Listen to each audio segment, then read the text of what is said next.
Hello, hope all is well. So today we'll be looking at this, which is an ESP LTD TE-1000 ET. So we're going to dive straight into the specs here.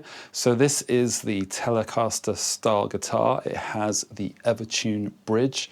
We're looking at two EMG pickups. So the 66 TW, which is splittable in the neck, and then the EMG 57 in the bridge. We have a splittable tone pot over here. We have one volume pot and then a three-way toggle switch. This is on a mahogany body with a Koa top, a Hawaiian Koa top. And then we have an ebony fretboard on a maple neck. And this is a set-through neck. So we see here on the back, access to the battery. It's got this cutaway over here. And we see it's a set-through neck. And then at the end, we have locking tuners.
So there's the guitar. I'm not sure if it came across on the camera, but this is a very hefty guitar. So there's quite a lot of weight to this. I think it must be at least 4 or so kilos. I'll see if I can weigh this afterwards. And the thing is with the EMGs in there, I'm not sure if it's just the pickups, but it's a very fat sounding guitar. And I think to some extent it might also have to do with the construction of the guitar. So this like set through neck, the Koa top, that might be darker sounding in combination with the mahogany. And something else I noticed is also the attack of the guitar. So it's not quite as snappy as, say, some of my bolt-on guitars.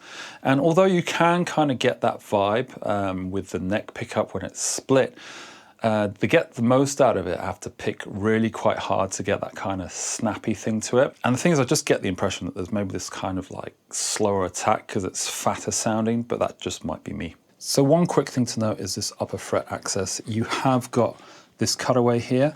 It's not super deep. So when you're going all the way up here, you can hit the 22nd fret quite easily to get those high bends. But the 24th is this kind of like stretch. As you can see, like I'm hitting the wood there and like my pinky can just about hit it. But it's not as easy as say on some other guitars. So the thing about the pickups, I really love the sound of the neck pickup, especially when it's split. And I kind of wish that they had put the 57 TW in the bridge as well, so you could split the bridge pickup as well, as I think that would add a nice bit of extra variety to the tones that you can get out of this. And then you can get that really percussive, aggressive sound from the bridge pickup as well. As it's a very fat sounding guitar, being able to kind of thin out the sound of the pickups from the pickups themselves, i.e. go to say like a single coil mode, could really add in something like this. So maybe that's something I'll look at doing in the future. And one little thing here as well is that the positioning of the volume and the tone knob. Tone knob's fine, of course, you know, it's out of the way. However, the volume pot, the way it's placed here, you've got really quick access to like volume swells or volume style stuff if you want to do that. But I find that it kind of gets in the way sometimes of when you're riffing. You can kind of feel that it's there. So I might look at potentially just making this into like a single volume with a push-pull guitar and then moving that down here and then either just covering up the hole or something like that, because I think it would make it easier to play in that respect, or at least I wouldn't be hitting into that, as you can see here. Now, a real quick backstory about this guitar. So essentially, I was looking to sell my Charvel Joe Duplantier Gojira guitar. I put it up for sale, and I also noted potential trades. I might be interested in, say, ESP, Eclipse, or something like that, as I was interested in trying one of those out. And someone offered this guitar in a trade, a one-for-one trade, which kind of, you know, blew my mind a bit because, well, this retails for quite a bit more money than the Charvel. But from what I understood, he's a really big Gojira fan, and he also got the guitar that he was offering up for trade in a trade himself. So he up-traded, as it were, for that guitar, or well, this guitar, that he offered to trade for my Charvel. And this involved driving to Bad Hersfeld in Germany. 3.5 hour drive to get there and do the trade. However, it was like a 5.5 hour ride back, as there was an accident somewhere on the motorway, and it meant it was a complete stop for like an hour. So everyone got out of the car, parked on the side, and because I had nothing better to do, took the guitar out and just started playing it on the motorway. I'll post a quick picture of that so you have some idea what that looked like, but got some kind of funny looks. It was just like, yeah, what's that dude doing? But yeah, it was a great way of kind of like breaking the guitar in to some extent and playing it before getting home. So a huge thanks to Erik from Aeon of Awareness.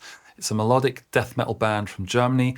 I'll link to their page in the comments or description below so you can check them out if you're interested. And I hope you're enjoying the Charvel, because this is a killer guitar. And finally, I realized there's not many videos on this guitar that's out there. So if there's certain things or questions that you have on the guitar, please leave them in the comments below, or certain things that you'd like to see me kind of check out or do in terms of tones, so I can basically do that on a future video on the channel. And otherwise, I'd be really interested in hearing like, what's the best trade that you've ever made on a piece of gear?